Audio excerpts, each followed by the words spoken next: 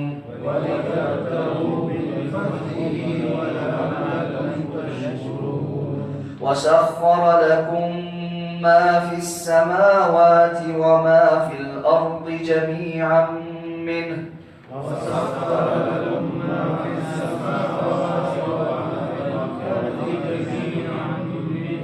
إن في ذلك لآيات لقوم يتفكرون.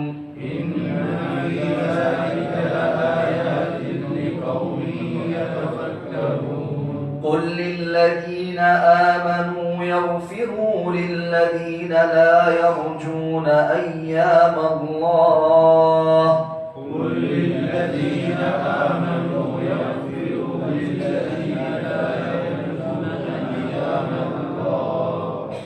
لا يرجون أيام الله ليجزي قوما بما كانوا يكسبون.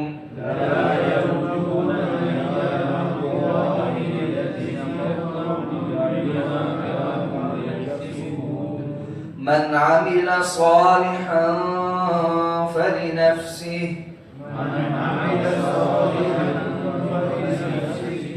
ومن أساء فعليها ثم إلى ربكم ترجعون. بسم الله الرحمن الرحيم. الله الذي سخر لكم البحر لتجري الفلك فيه بأمره. الله الذي سخر لكم البحر لتجري الفلك فيه بأمره ولتبتغوا من فضله ولعلكم تشكرون.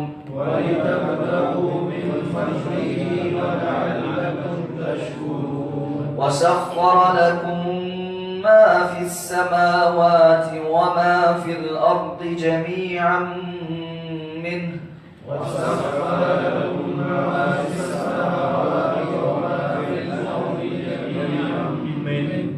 إن في ذلك لآيات لقوم يتفكرون.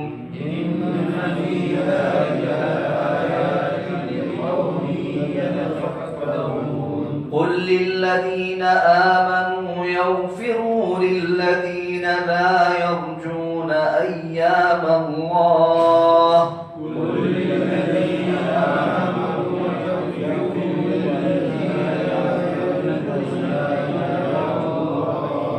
ليجزي قوما بما كانوا يكسبون.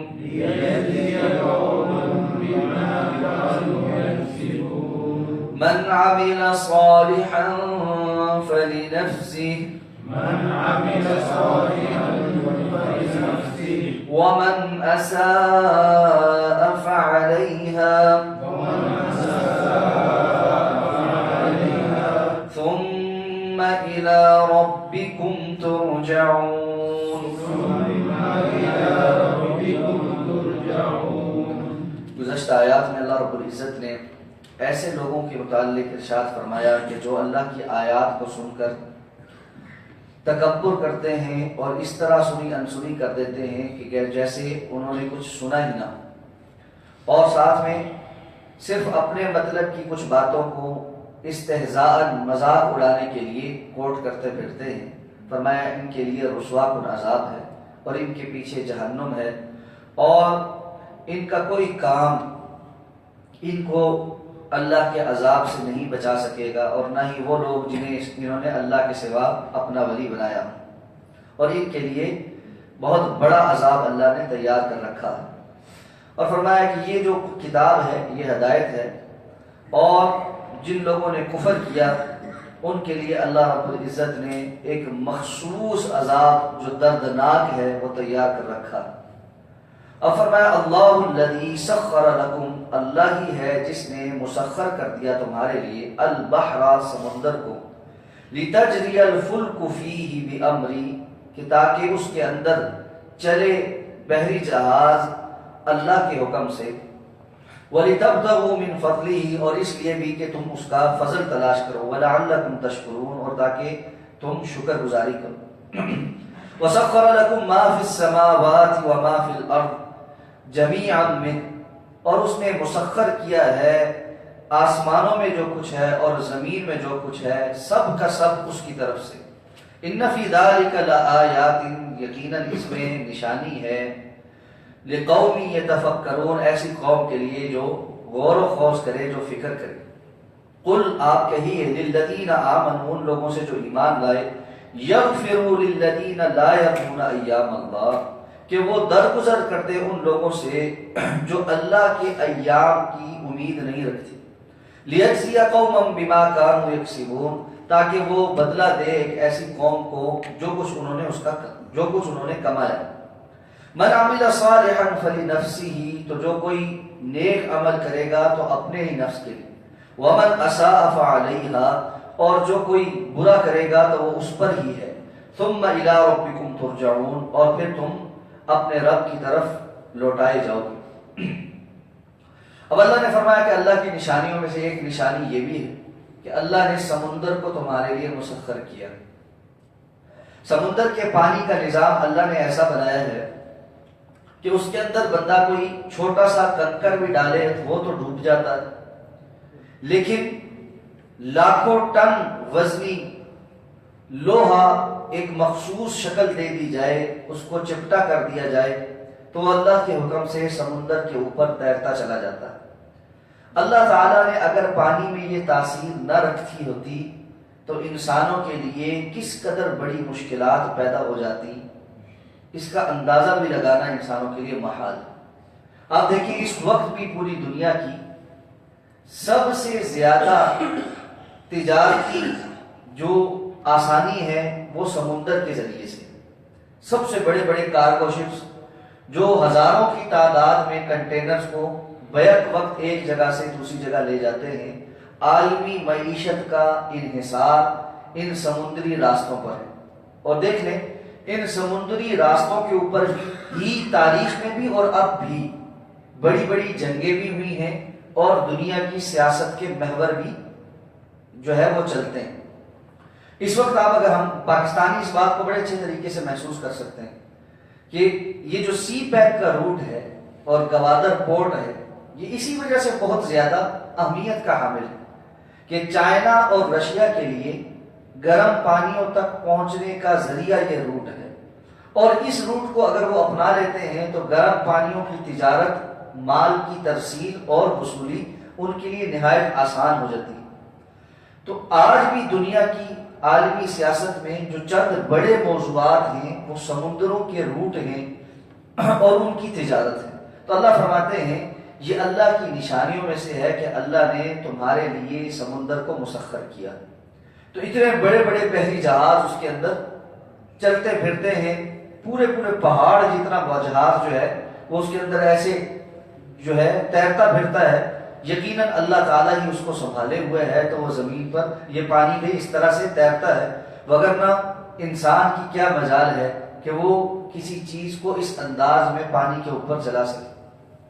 اب فرمایا وَلِتَبْتَغُوا مِنْ فَضْلِهِ، اور صرف یہی نہیں بلکہ تم اللہ کا فضل تلاش کرتے ہو، یعنی سمندر کے اندر سے اللہ تعالیٰ نے تمہارے لیے اور بھی بہت سارے رزق کے اسباب پیدا کیے، سمندری حیات، مچھلیاں، اور پھر اسی طرح سمندر کے اندر موجود قیمتی جو معدنیات ہیں ان سب سے بھی انسان فائدہ اٹھاتا ہے۔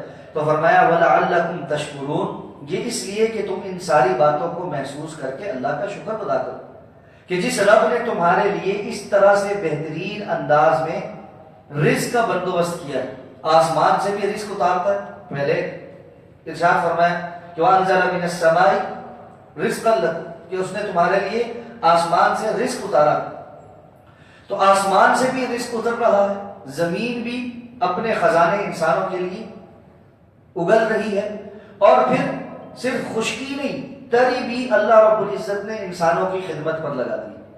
تو یہ ہر چیز اللہ کے حکم سے ہی انسان کی خدمت کر رہی ہے۔ اگر ایسا نہ ہوتا تو انسان ان کو قابو میں کرنے والا نہیں تھا۔ سواری پہ بیٹھنے کی جو دعا، جو آیہ مبارکہ ہم تلاوت کرتے ہیں، سبحان الذی سخر لنا ھذا وما كنا له مقرنین، اللہ کی ذات یہ ہے جو پاکیزہ ہے جس نے اس کو ہمارے لیے مسخر کر دی، ورنہ ہم اس پر قابو پانے کے قابل کہاں تھے۔ اگر اس دور کی بات کریں تو ہاتھی، گھوڑے، خچر، اتنے طاقتور جانور انسان کے بس میں کہاں ہے کہ جی وہ طاقت سے اس کو قابو کر سکے۔ انسان کو اللہ نے عقل دی ہے کہ وہ اس جانور کو سدھا لیتا ہے، اس کی چند ایک کمزوریوں سے فائدہ اٹھا کر اس کو اپنے لیے مسخر کر لیتا ہے۔ تو اللہ رب العزت نے انسان کے لیے مسخر کر رکھا۔ تو فرمایا پھر صرف یہی نہیں، آسمانوں میں جو کچھ ہے، زمین میں جو کچھ ہے، سب کا سب اللہ کی طرف سے تمہارے لیے تمہاری خدمت میں لگا ہوا ہے۔ اتنا سا انسان ہے اس کائنات میں کہ ہمیں ایک ذرہ بھی نہیں ہے اس کائنات کا، نظر بھی نہیں آتی، لیکن اس کائنات کے اتنے بڑے بڑے نظام ہماری خدمت کے لیے لگ چکے ہیں۔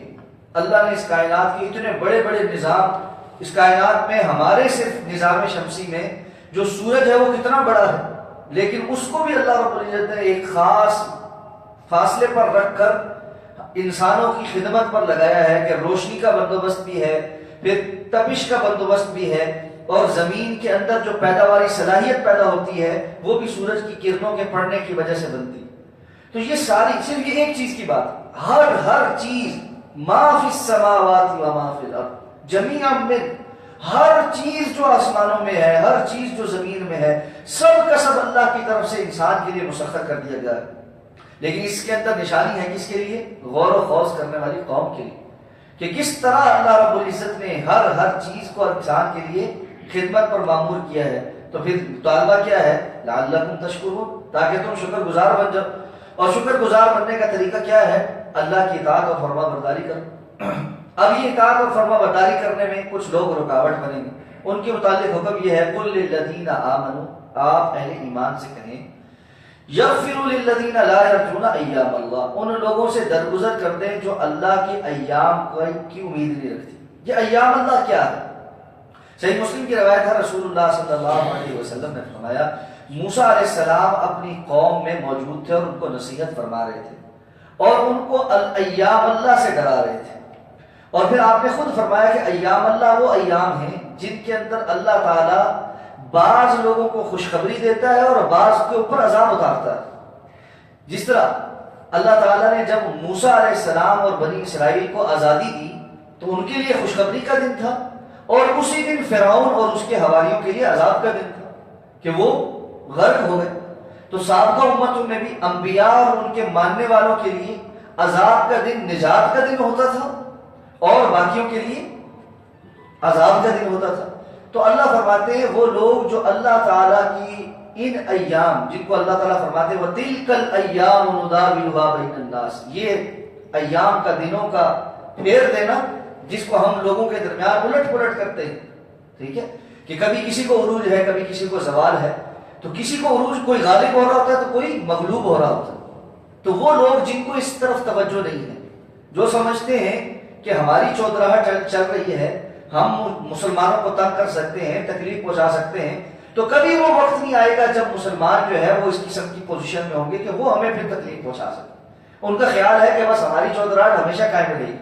اللہ نے فرمایا آپ ان اہل ایمان کو کہیے اس طرح کے ہٹ درم اور اللہ رب العزت کے عذاب سے بے پرواہ لوگوں سے درگزر کر دیں۔ کیوں؟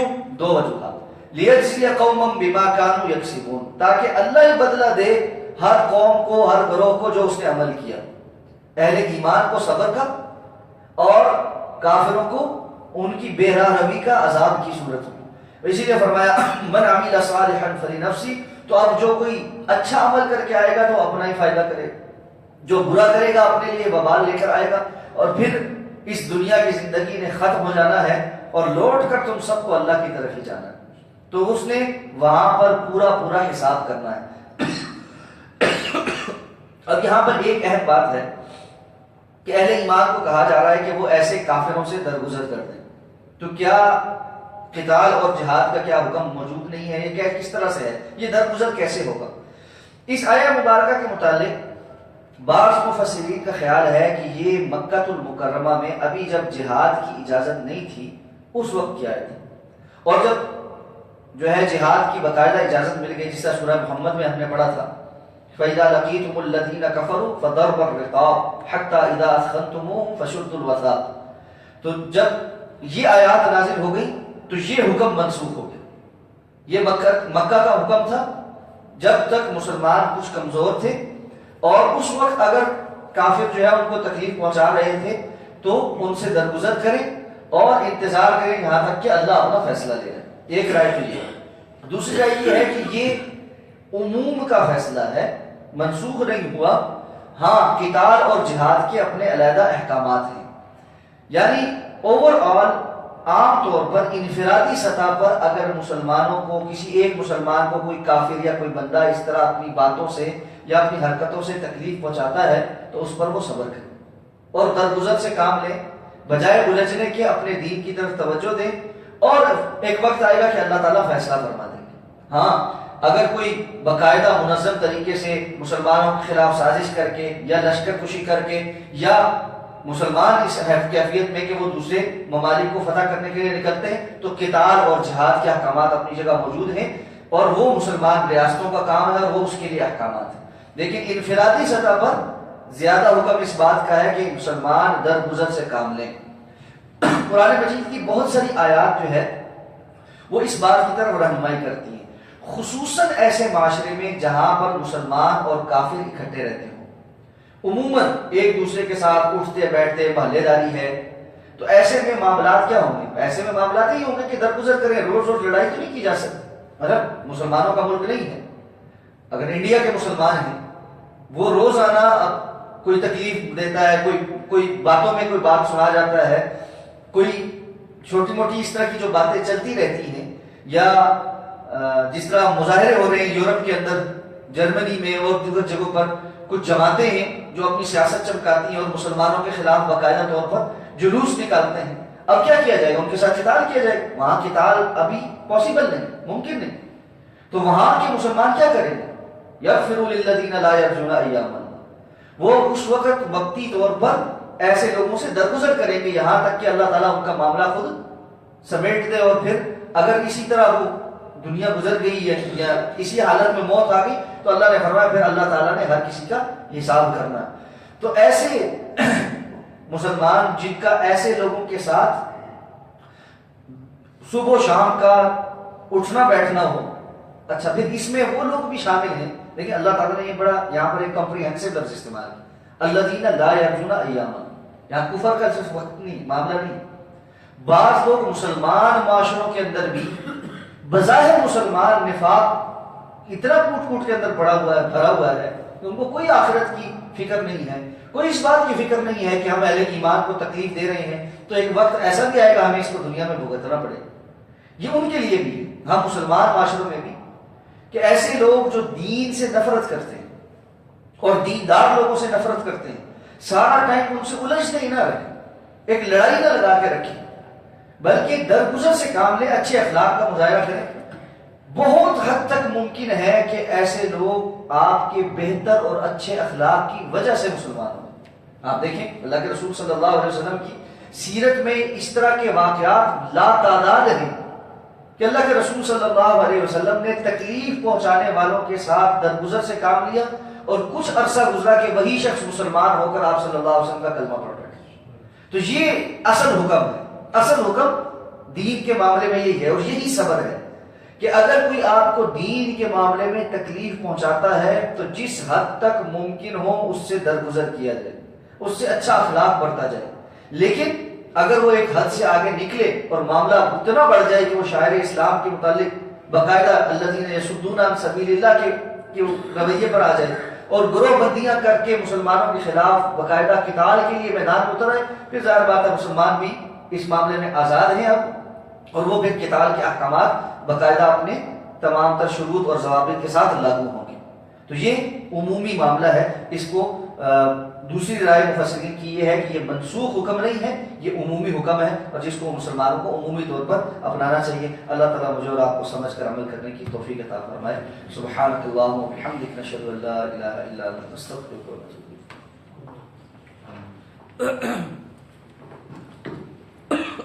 ایک سوال ہے